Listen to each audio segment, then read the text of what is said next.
faslun. Faslun ini kurang lebih adalah kesimpulan dari bab alamatul i'rab yang sudah kita singgung kemarin. Langsung saja kita mulai. Bismillahirrahmanirrahim. Alhamdulillahirabbil alamin wassalatu wassalamu ala asyrofil anbiya'i wal mursalin wa ala alihi washabbihi ajmain. Amma ba'du. Faqala al-musannifu rahimallahu taala fa ana bi ulumi bidarani amin. Faslun. Hadzal faslu yuzkaru fi ja'umata qata fil abhabis sabiq. Di pasal ini kita akan singgung semuanya yang sebelumnya telah dibahas di bab sebelumnya. Lakinnahu fil babis sabiq zakarahu mufassalan. Tapi di bab sebelumnya itu musannif menyebutnya secara rinci. Wal qasdu dzikruhuna ujmalan. Sekarang tujuannya dalam fasal ini adalah disebutkan secara global saja. Dan itulah adalah kebiasaan dari mutaqaddimin para pendahulu yang ketika menyebutkan kalam pada awalnya akan disebutkan secara rinci, kemudian disebutkan secara global. Ini sebagai bentuk latihan kepada pemula, ya, kepada orang yang baru belajar, sehingga seolah-olah kalau disebutkan secara global itu akan mengumpulkan yang sebelumnya telah dibahas secara rinci itu kal jam'i indal hisab, sebagaimana penambahan dalam konsep hitung-hitungan. Wal murabatu kismani, ya, murabat itu ada dua macam. Kismun yu'rabu bil harokat. Sebagian pembahasan untuk murabat yang nanti diirabi dengan harokat, yakni dhammah, fathah dan kasroh. Wa yulhaqu biha as-sukun. Nanti pembahasan sukun akan dimasukkan dalam bagian yang ini. Kemudian kismun yu'rabu bil hurufi, bagian yang diirabi dengan haruf. Ini nanti kasusnya lafaz-lafaz yang diirabi dengan wawu, alif, ya dan nun. Kemudian dimasukkan dalam bab ini adalah al-hadzf. Yang diirabi dengan harokat ada 4 macam. Isim mufrad, contohnya Zaid, jamak taksir, rijal, jamak muannas salim, hindat. Dan fi'il mudhari yang akhirnya tidak bertemu dengan apapun, contohnya lafadz yadrib. Kesemuanya ini nanti akan terbaca rofa dengan dhammah, terbaca nasab dengan fathah, terbaca jar dengan kasroh, dan terbaca jazm dengan sukun. Nah, nantinya akan ada pengecualian, ya, pada jamak muannas salim pada saat dia nasab. Karena muannas salim, jamak muannas salim saat nasab dia menggunakan kasroh. Dan berikutnya dikecualikan juga isim ghairu munsharif pada saat jar. Karena saat jar ia menggunakan fathah. Kemudian fi'il mudhari yang mu'tal akhir pada saat jazm. Karena nanti saat jazm fi'il mudhari mu'tal akhir adalah hadfu harfil illah. Kemudian kita akan masuk percontohan yang terbaca rofa dari tema-tema yang sebelumnya telah disinggung. Yadribu zaidun warijalu wal muslimatu, ya. Yadribu fi'il mudhari dibaca rofa dengan tanda dhammah yang dhahirah. Nah, seperti saya singgung sebelumnya, kadangkala untuk menyebutkan tanda rafa'nya itu tidak menggunakan wa alamatu raf'ihi, tapi menggunakan ba dhammah adz-dhahirah. Padahal idealnya sebagaimana yang disebutkan oleh kajur saya dulu itu Al-Habib Abdullah Al-Idrus itu, ya, Abdullah bin Husain Al-Idrus. Beliau katakan kalau dikatakan rafa dengan dhammah seolah-olah rafa'nya itu disebabkan oleh dhammah. Nah, tapi memang ini sudah jadi gaya bahasa yang meskipun mungkin dianggap kurang tepat. Tapi ya sudah jadi gaya bahasa, ya mau gimana lagi. Jadi dibaca rafa dengan menggunakan tanda dhammah yang dhahirah pada lafaz yadribu. Zaidun dan arijalu dan muslimatu semuanya berposisi sebagai fa'il, terbaca rafa dengan menggunakan dhammah. Sekarang contoh yang nasab. lan adriba zaidan warijala. Adriba fi'il mudhari nasab dengan lan, fa'il ya, fa'ilnya adalah mustatir wujuban, takdirnya ana. Nah, jadi kalau fa'il ya dia memang terbaca rofa, cuman kan di sini tidak disebutkan ya karena berupa domir yang tersifat, domir mustatir. Berikutnya lafadz zaidan dan lafadz arijala semuanya terbaca nasab dengan fathah berposisi sebagai maf'ul bih. Contoh berikutnya adalah yang dibaca jar. Contohnya ma'rurtu bi zaidin wa rijali wa muslimati. Semuanya terbaca jar ya dengan media atau dengan amil jar berupa ba dan jarnya dengan menggunakan kasroh. Nah, nanti pengecualiannya kharaja an dzalika salah satu asya, pengecualiannya ada 3 hal. Yang pertama jam'ul muannatsis salimu yang dibaca nasab dengan kasroh, contohnya khalaqallahu samawati. Lafaz jalalahnya adalah fa'il yang dibaca rafa dengan dhammah. Samawatnya adalah maf'ul yang dibaca nasab dengan kasroh. Dan isim ghairu munsharif ya termasuk pengecualiannya isim ghairu munsharif yang dibaca jar dengan menggunakan fathah. Contoh marartu bi ahmada. Berikutnya terdapat fi'il mudhari yang mu'tal akhir yang dibaca jazm dengan membuang huruf akhirnya. Contohnya lam yaksha, lam yada'u dan lam yarmi. Jadi awalnya itu kan yaksha ada alif layinahnya gitu ya. Nah, awalnya begini. Ini tulisan saya terlalu buruk. Tidak terbiasa menulis dengan menggunakan jari. Yaksha ada alif layinahnya. Kemudian yada'u ada wawunya. Dan yarmi.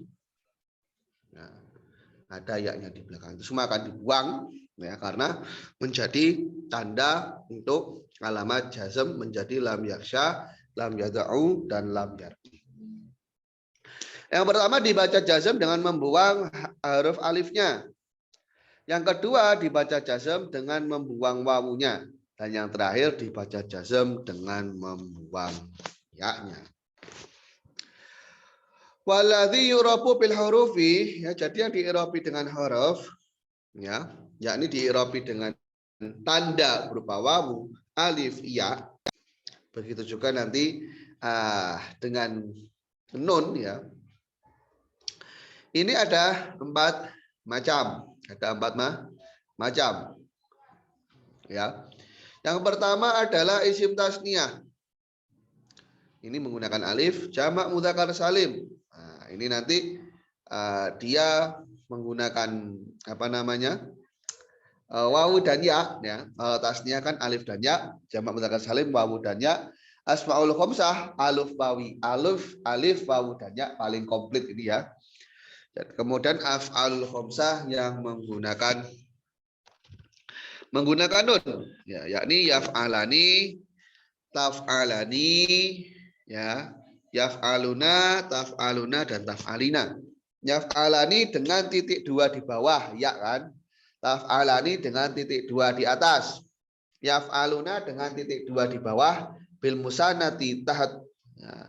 Taf'aluna bil musannati fauq dengan di titik 2 atasnya. Wa taf'alina dengan di titik 2 atasnya pada huruf taknya tidak ada yang lain. Nah, rinciannya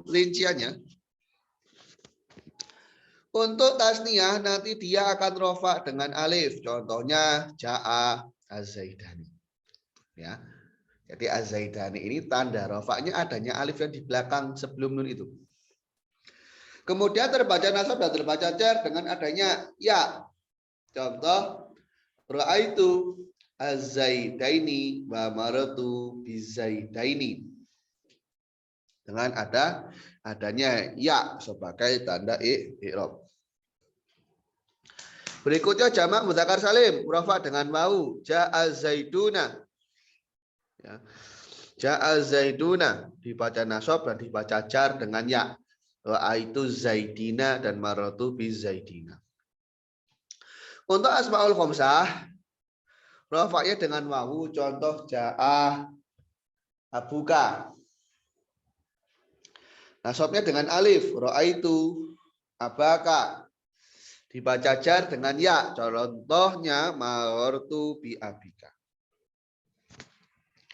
Untuk af'alul khamsah nanti rofaknya dengan menggunakan nun, ya. Yadribani, tadribani, yadribuna, tadribuna, tadribina.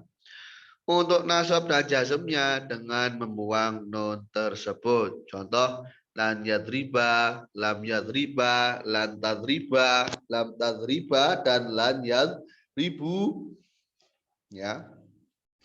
Kemudian lam yadribu, lan tadribu, lam tadribu, lan tadribi, dan lam tadribi. Jadi yang didahului oleh lan ini ya, ini semua kasusnya adalah saat terbaca nasab. Kemudian nanti yang diawali dengan lam. Nah ini adalah kasus saat dia terbaca jazm. Wallahu subhanahu wa ta'ala a'lam. Baik. Dari apa yang kita bahas kali ini mungkin ada yang ingin bertanya. Ini kan hanya kesimpulan ya dari apa yang sebelumnya sudah kita pelajari selama sekitar 2 pertemuan itu alamatul i'rab.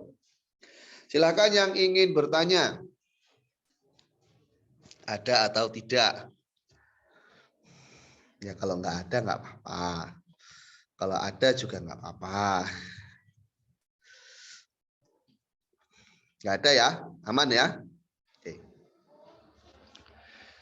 Kalau gitu saya lanjutkan, kita akan membahas tentang af'al. Nah, kita akan membahas tentang af'al.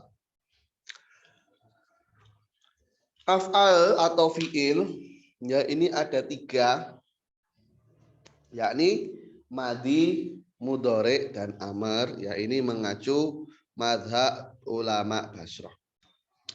Pengertian dari fi'il madhi itu apa?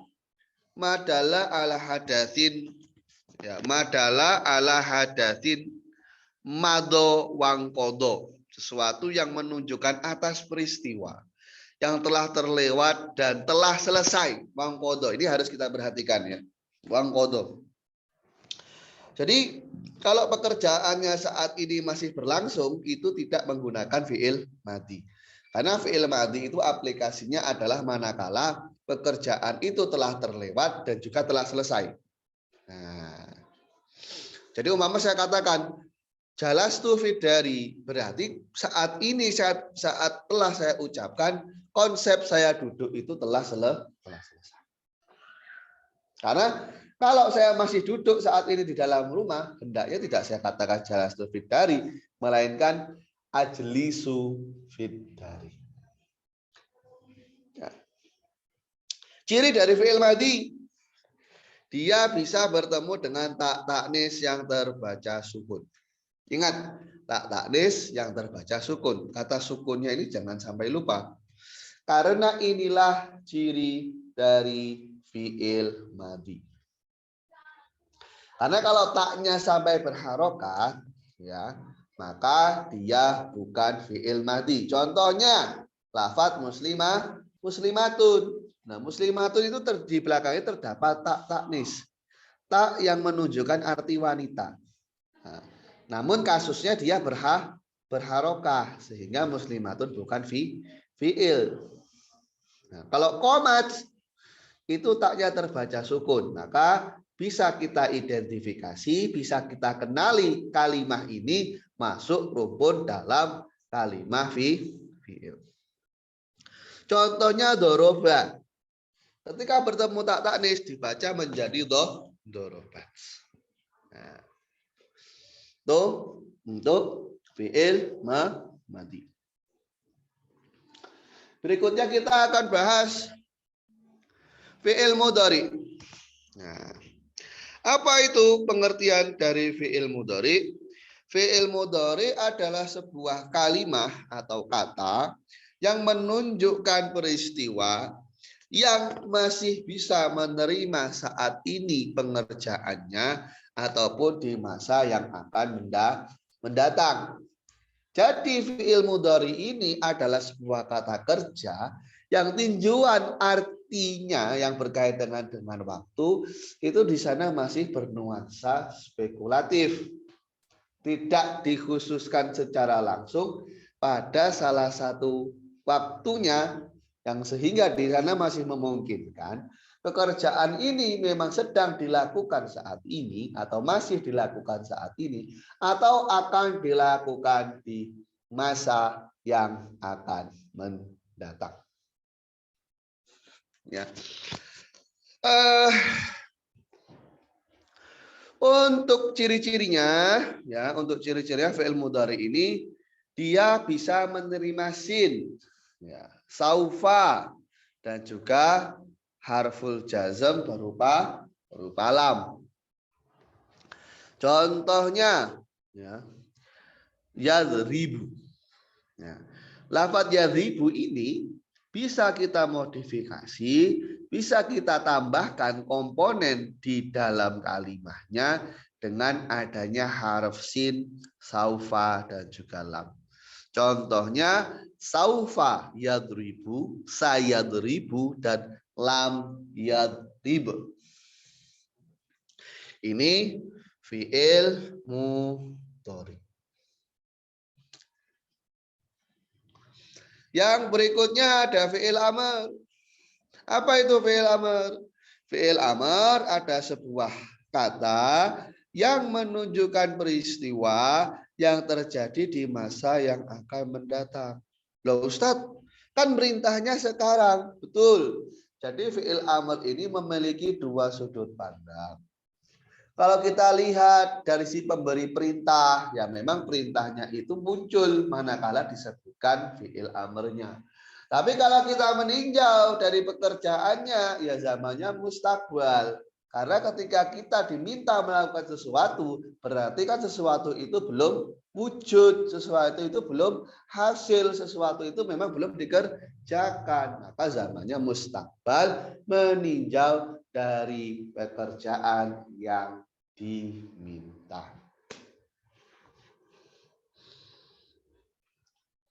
Ya.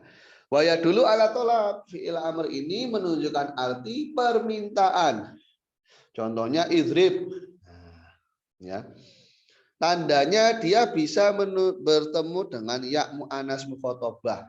Jadi dhamir ya yang menunjukkan gender wanita sebagai lawan bicara dari si pembicaranya. Contohnya idribi yang artinya pukullah kamu, wahai satu orang wanita. Contohnya masing-masing. Ada dorobah, ada yadribu, ada idrib. Yang pertama doroba itu fi'il madi. Yang kedua yadribu itu fi'il mudhari. Yang ketiga idrib itu adalah fi'il amr. Sebelum saya lanjutkan, ada yang mau ditanyakan atau tidak? Silahkan yang mau bertanya.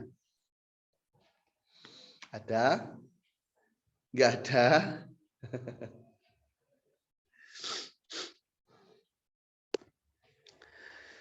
Ustadz Mahfud Afandi biasanya tanya, enggak, sedang enggak ingin.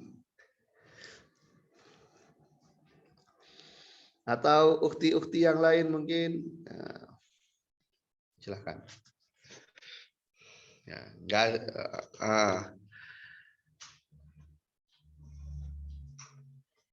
Oke, pertanyaannya. Perbedaan maf'ul ustadz yang bertanwin dan beralif lam seperti contoh lan adriba zaidan warijala. Kenapa maf'ul arijala tidak bertuliskan rijalan seperti zaid dan ustadz? Jadi ini kaitannya dengan yang disebut dengan qawaidul imla atau aturan-aturan penulisan. Ini memang secara umum untuk penulisan fathah yang bertanwin di sana menggunakan alif sebagai pijakan. Ini emang kaidah secara umumnya dalam metode penulisan semacam itu.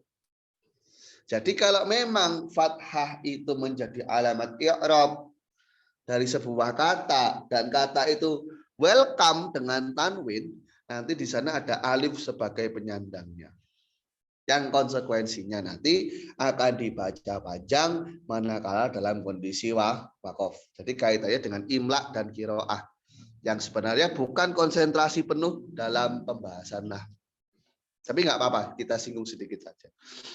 Nah, untuk arijala, kenapa di sana dia tidak diberi tanwin? Ya karena tanwin itu kan bermusuhan dengan alif ya. Pertanyaannya kenapa tidak diberi alif?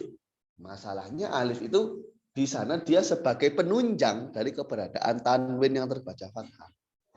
Nah, kalau tanwinnya nggak ada ya tentunya tidak perlu ada alif yang terletak di belakang. Mungkin itu sedikit yang bisa saya paparkan ya Ustadz Mahfud Afandi. Tapi ada salah satu kabilah, termasuk kabilah tua disebut dengan kabilah Robi'ah. Mereka itu manakala menuliskan fathatain di akhir kalimat itu tidak menggunakan alif. Jadi umpama lafaz Zaidan, ya mereka tulis fathatain semacam ini dengan tanpa menggunakan alif yang merupakan pijakan dari fathatain. Tapi itu metode dari sebagian kabilah saja, yakni kabilah Robi'ah seingat saya. Nah, itu dulu sempat menjadi materi kuliah saya saat mata kuliah di Rusah Lugawiyah. Sempat disinggung semacam itu. Mungkin itu saja Ustadz Mahfud Afandi yang bisa saya singgung. Ya, nanti kalau lebih detailnya ya silakan dikaji lewat metode imlaknya atau metode kiroahnya. Tapi secara nahwu itu tidak dibahas begitu mendalam. Yang lain mungkin ada yang ingin bertanya atau mau saya tanyai? Kalau nggak ada yang tanya ya saya balik tanyai. Barangkali kemarin sudah murojaah kan, jadi bisalah kalau saya tanyai. Coba ya dari Ustadz Mahfud dulu lah, yang senior. Ustadz Mahfud bisa open mic atau mau balas dengan chat aja nanti.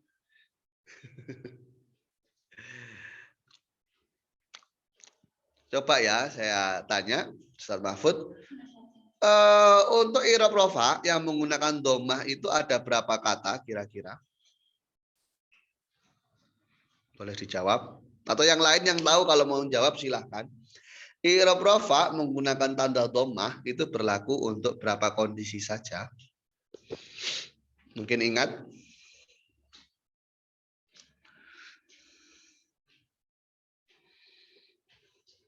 Lupa, nggak ada yang jawab sama sekali. Ya, jadi fa'amad dhammatu fatakunu alamalan lirofi fi arbaati mawati'ah. Jadi dhammah itu menjadi ciri atau tanda dari adanya i'rab atau perubahan rofa berlaku dalam 4 kondisi atau 4 tempat. Yakni pada isim mufrad, jamak muannats salim, kemudian pada jamak taksir, juga pada fi'il mudhari lam yattasil bi akhirihi syai'un.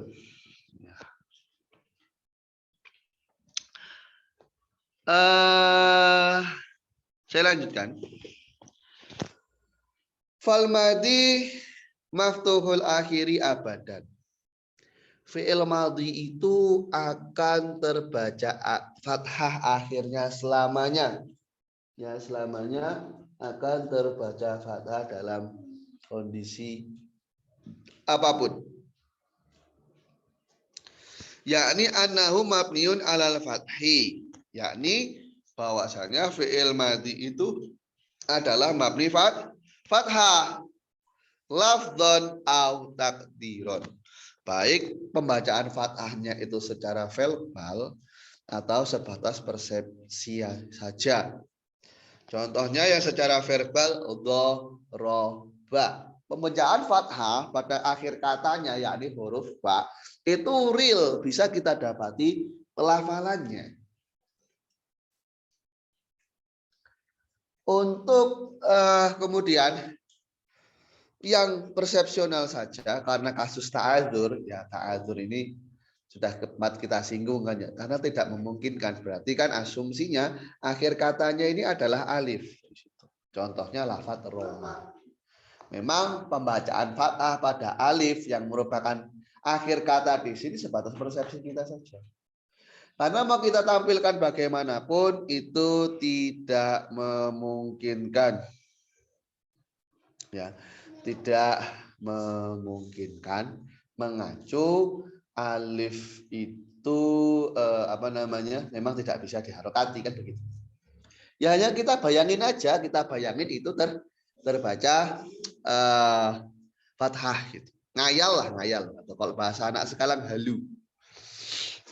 Halu. Wa yuqaddaru fihi al-fathu aidon. Nantinya fathah ini juga akan tetap bernuansa persepsional. Idza tasola bi dhamir raf'in mutaharik. Kalau ternyata fi'il madinya itu berpapasan dengan dhamir rafa yang berharokat. Contohnya lafadz dorobtu. Contohnya lafadz dorobtu dan dorobna. Nah, dorobtu dan dorobna ini kan akhir katanya adalah ba ya. Tapi kok terbaca sukun, katanya selalu terbaca fathah, everlasting terbaca fathah gitu loh. Ini kok enggak? Gimana ini? Nah, makanya di sini dikatakan fathahnya itu bisa secara lafzon, bisa secara takdiron. Nah, di sini kan kasusnya bertemu dengan dhamir rafa yang berharokat. Maka pembacaan fathahnya itu takdiron. Dorobtu seolah-olah baknya itu fathah. Dorobna seolah-olah baknya itu fathah. Nah, kejelasannya bagaimana?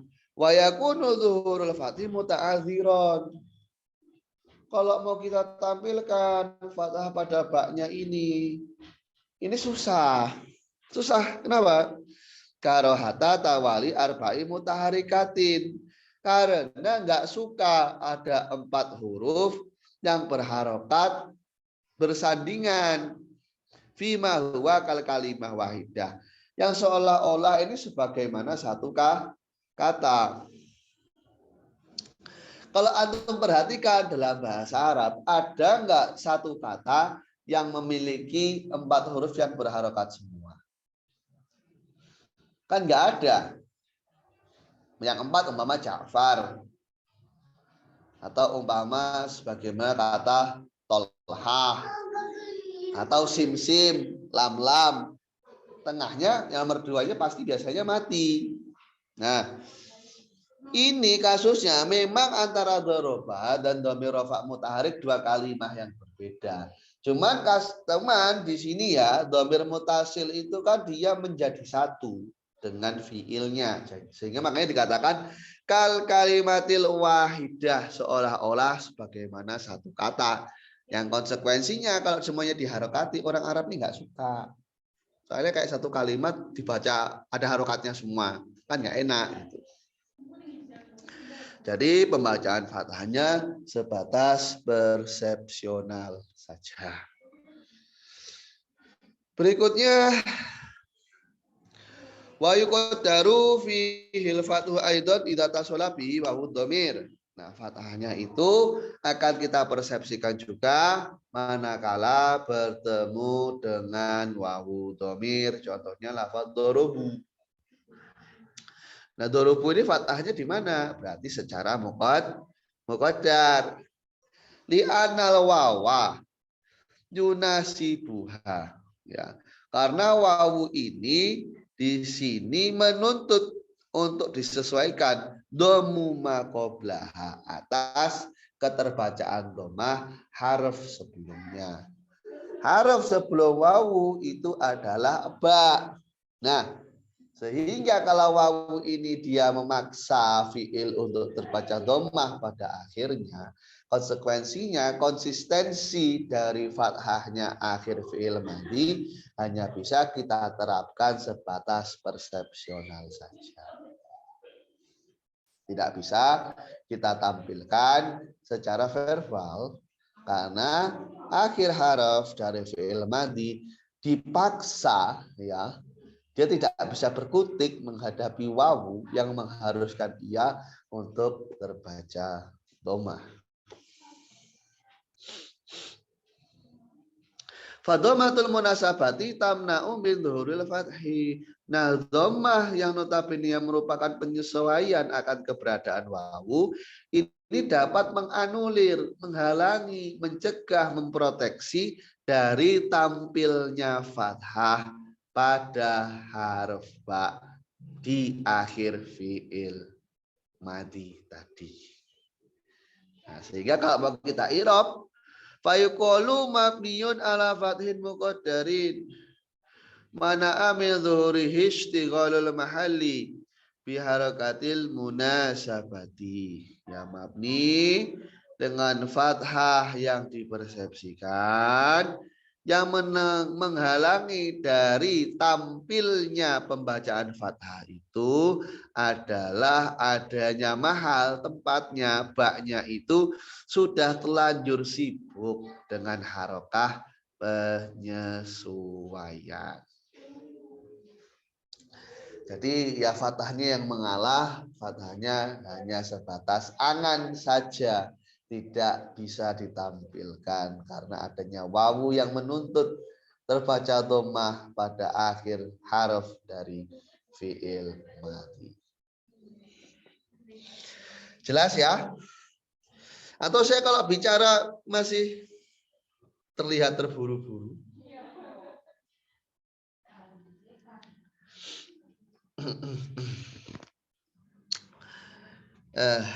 Iya. Saya lanjutkan. Wal amru majzumun abadan. Nah, fi'il amr ini selamanya akan terbaca jazm.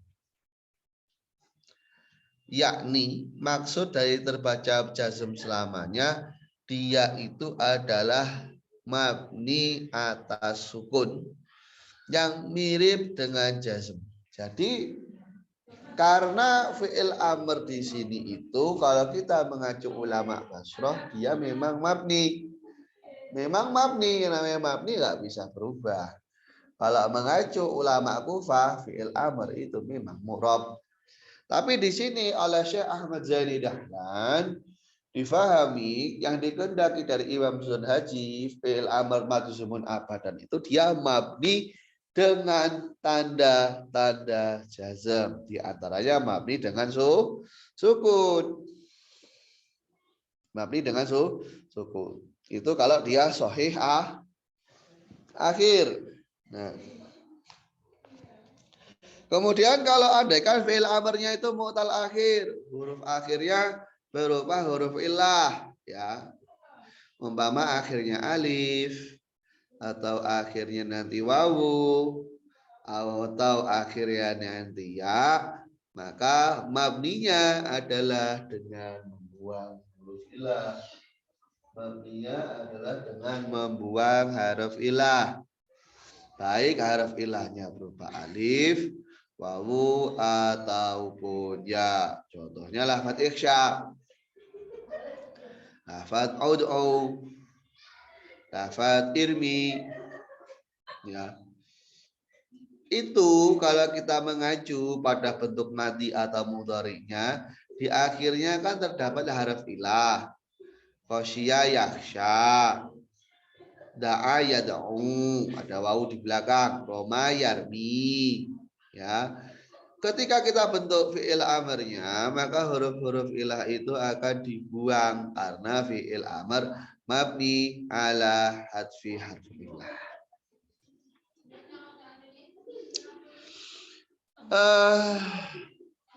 Sekarang ya, bila mana adanya fi'il amr itu menjadi predikat dari subjek yang berupa alif tasniyah, atau fi'il amr itu dia menjadi predikat dari subjek yang berupa wawu jamaah ataupun ya mu'annas mukhatabah. Nah, ini mabninya mabni apa? Yubna ala hadfin nun. Mabni dengan membuang nunnya. Contohnya idriba idribu, dan idribi. Ya, mabni dengan membuang nun. Maksudnya mabni dengan membuang nun. Jadi tidak mungkin di sana kita aplikasikan, tidak mungkin di sana untuk kita letakkan nun rofa. Nggak mungkin, nggak bisa, nggak boleh ada nunnya. Ya, karena memang fiilnya mabni ala hadfin nun.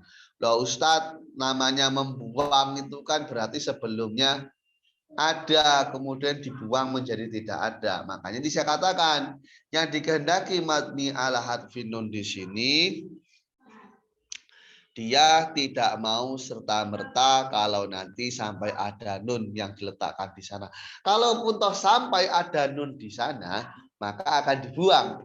Kalaupun toh sampai ada yang memaksakan nun di sana, nun itu akan dibuang. Ya. Alifnya di sana berposisi sebagai fa'il, ya. Begitu juga dengan wawunya dan ya-nya. Sekarang kasusnya wa in kana musnadan ila nunil. Wa in kana musnadan ila nunin niswati. Ya, ketika ternyata nanti fiil amrnya itu dipredikatkan kepada subjek yang berupa domir nun jamak niswah, nun yang menunjukkan arti banyak wanita, ya, maka fiil amrnya akan mabni sukun. Akan mabni sukun. Sebagai contoh, idribna ya niswatu. Idribna ya niswatu. Manakala nanti bertemu dengan nun taukid, fiil amrnya akan mabni dengan fathah. Makanya secara konseptual fiil amr ini sangat mirip dengan fiil mudhari, sehingga wajar saja kalau ulama Kufah mengklasifikasi fiil itu menjadi dua saja. Ya, ini fiil madhi dan juga fiil mudhari. Enggak ada menurut ulama Kufah itu yang namanya fiil amr. Karena fiil amr itu pada dasarnya adalah hasil modifikasi dari fiil mudhari. Nah, fiil mudhari yang sudah dimodif nanti bisa menjadi fiil amr. Tapi secara klasifikasi tidak ada sebenarnya dari asal katanya secara mandiri independen berwujud fiil amr. Fiil amr itu adalah modifikasi dari fiil mudhari menurut ulama Kufah. Kalau menurut ulama Basrah ya memang secara basic fiil itulah langsung terklasifikasi menjadi tiga. Fiil madhi, fiil mudhari, fiil amr. Fiil nahi, ya biasanya ada dalam kitab Amsilah Tasrifiyah, itu baik ulama Basrah maupun ulama Kufah sepakat merupakan fiil mudhari yang bertemu dengan la nahi. Jadi ya bisa dibilang modifikasi fiil mudhari itulah fiil mudhari yang bertemu dengan la nahi. Nah, saya ulangi, di sini fiil amr manakala bertemu dengan nun taukid maka akan mabni fathah. Contohnya idriban. Ini nun taukid yang khafifah. Bisa kita lihat pada baknya yang merupakan akhir kata dari kata idrib terbaca fathah. Karena bertemu dengan nun taukid khafifah. Contoh berikutnya adalah idribanna. Ini nun taukid sakilah, ya. Baknya mabni fathah yang merupakan akhir kata dari kata idrib dibaca fathah. Harusnya idrib itu kan mabni sukun karena dia sahih akhir. Tapi karena dia bertemu dengan nun taukid yang dalam kasus ini nun taukid sakilah, baknya akan mabni fathah menjadi idriban. Ustaz, bedanya nun taukid sakilah dan nun taukid khafifah itu apa? Nun taukid khafifah itu nunnya cukup terbaca sukun. Nun taukid sakilah, nun taukidnya tertasydid dan dibaca fathah. Idriban. Baik, sampai sini dulu ada yang mau ditanyakan atau tidak? Silahkan saja.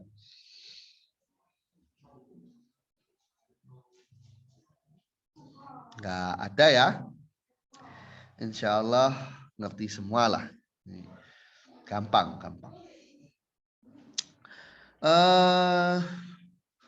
Baik, kalau nggak ada yang bertanya, kalaupun ada nanti silahkan bertanya di grup ya. Kalau umpama suatu waktu maksud saya ada yang ditanyakan silahkan bertanya di grup.